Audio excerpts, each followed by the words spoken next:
ou dans le Nouveau Testament, la richesse est une forme de vanité.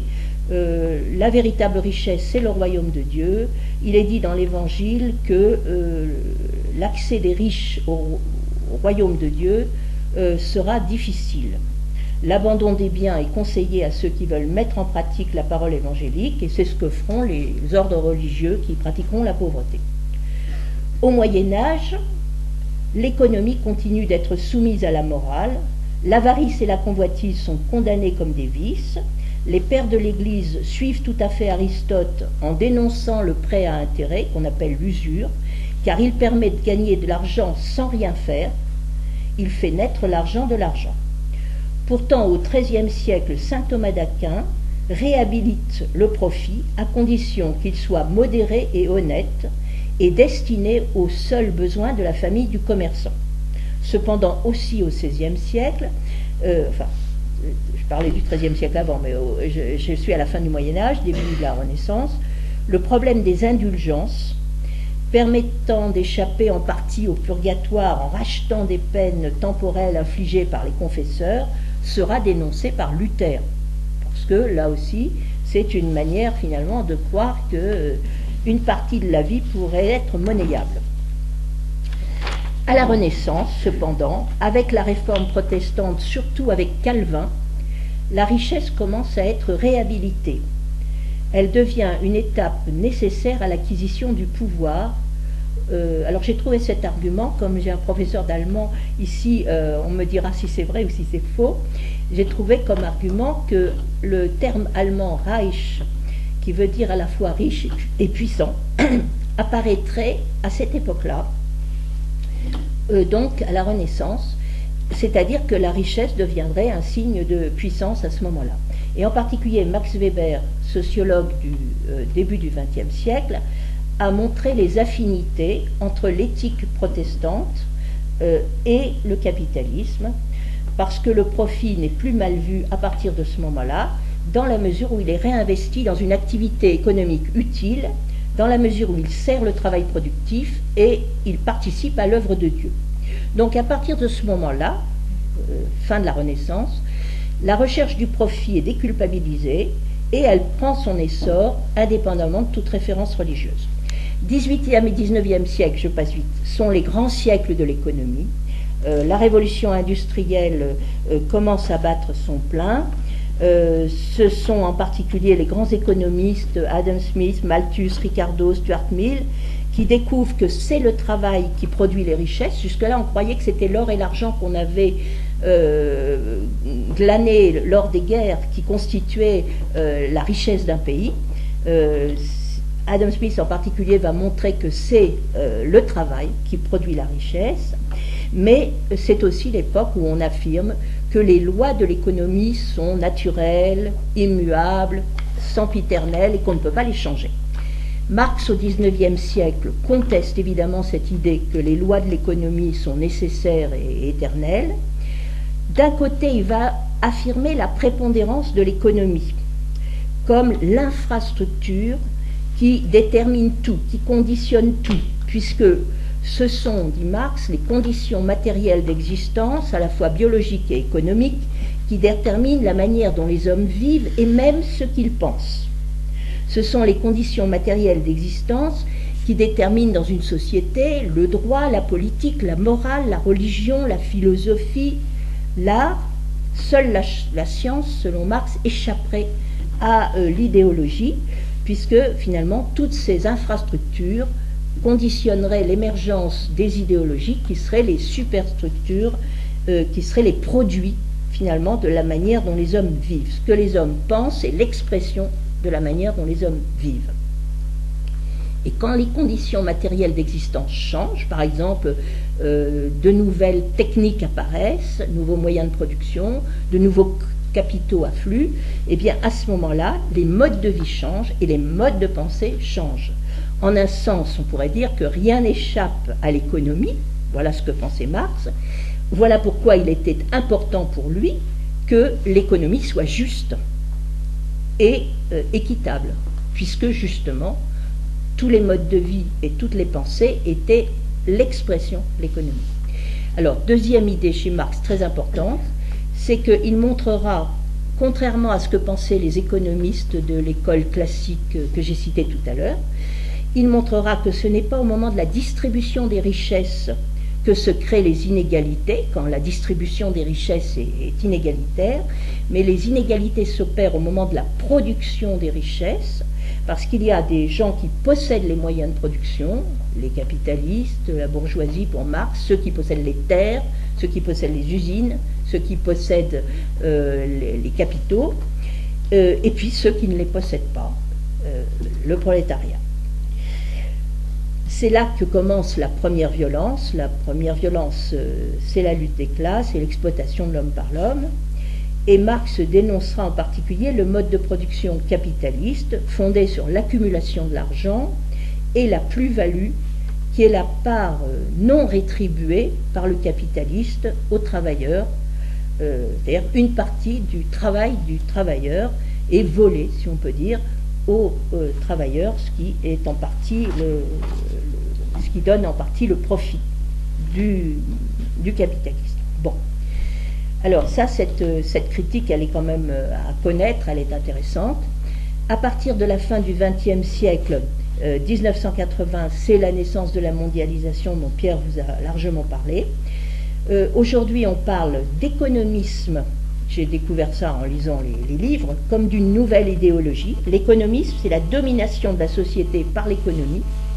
C'est le fait que même la politique, même l'éthique serait soumise à l'économie.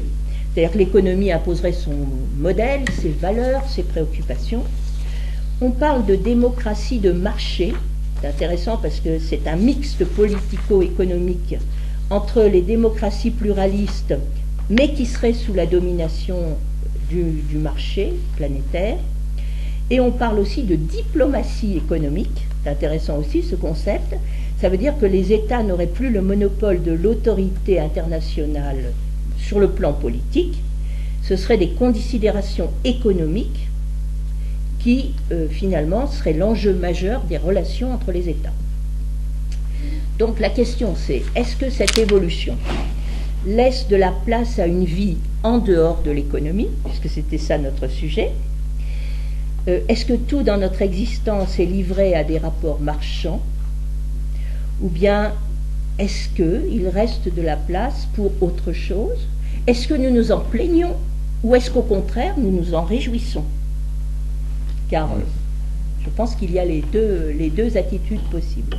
Ou est-ce que nous considérons que c'est neutre et que, effectivement, tout dépend de l'évolution de l'économie dans les années futures? Est-ce que nous... Et qui insiste justement sur cette faute de modélisation. Aussi que s'enrichir en dormant, c'était pas beau. Je pense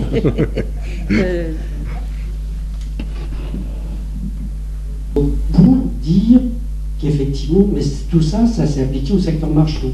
Mais il n'y a eu aucune réflexion, quand on passe depuis très longtemps, au secteur non marchand.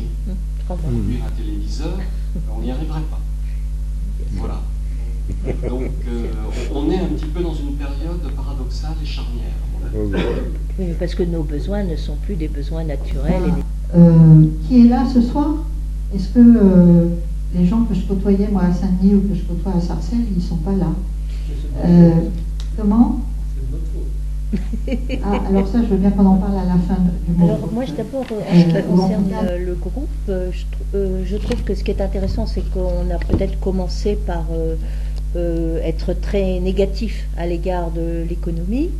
Et puis ensuite, on s'est peut-être quand même rendu compte qu'on vivait tous à l'intérieur du système économique et que l'on ne pouvait pas s'en passer. Mais que ce système économique était un moyen et que effectivement on faisait des choix et qu'on est amené dans notre vie à faire des choix et qui véhiculent des valeurs, et des valeurs pas seulement économiques, aussi des valeurs morales.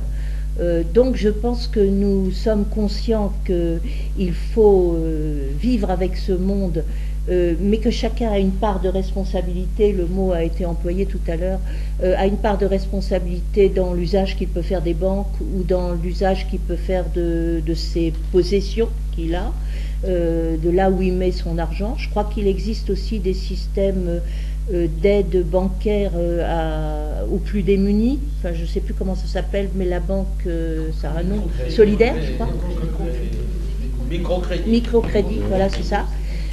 Autrement dit, même dans l'économie telle qu'elle existe, il y a aussi l'économie sociale et solidaire, il y a effectivement peut-être des choix qui peuvent nous permettre de mettre l'accent sur un autre modèle économique, si nous avons l'idée éventuellement d'un autre modèle économique. Ce que je regrette personnellement dans le travail que j'ai fait avant, parce que j'avais lu pas mal de livres, c'est peut-être d'avoir pas assez bien su faire la différence entre l'économie et la finance, ce qui, je crois, est quelque chose de très important et de très intéressant, mais ça demanderait un certain travail pour bien comprendre l'articulation de l'un dans l'autre et bien comprendre où sont les vrais problèmes de notre temps avec cette financiarisation de l'économie. Donc ça, c'est un premier point. Moi, je crois beaucoup que le rôle de la politique, j'ai dit tout à l'heure, c'est de réguler l'économie et que nos politiques, à l'échelle nationale comme internationale, n'ont pas eu encore, me semble-t-il, le courage d'aller vers cette régulation, interdire les paradis fiscaux, enfin bon, il me semble qu'il y a des choses vraiment à faire, taxer la spéculation financière, enfin, etc. Bon, je crois qu'il y a des choses à faire et j'attends un peu des politiques qu'ils aient ce courage-là.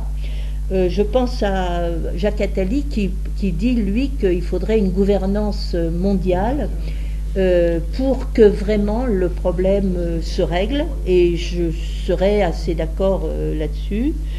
Je voudrais dire... C'est dangereux, ça, une gouvernance mondiale. Une gouvernance mondiale qui aurait l'accord de tous les pays, enfin un peu comme l'ONU, si tu veux, sur le modèle de l'ONU, un petit peu, qui aurait l'accord des...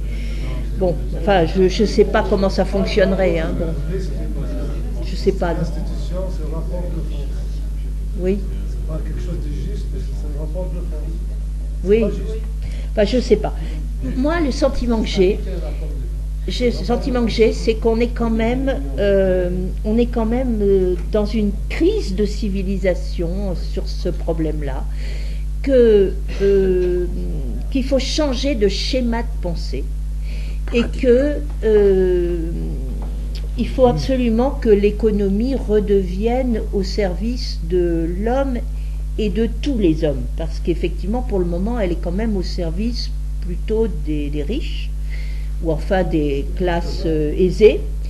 Et il me semble que l'économie ne peut évoluer que si la politique s'en mêle. Je ne crois pas beaucoup à la moralisation de l'économie par la morale. Voilà. J'y crois plus par la politique. Voilà. Mais je pense aussi que la plus grande richesse, c'est l'homme. Et que si la plus grande richesse, c'est l'homme, l'homme qui a été capable de faire des grosses bêtises, il doit être capable aussi de revenir vers des changements qui seraient vraiment utiles. Voilà. C'est un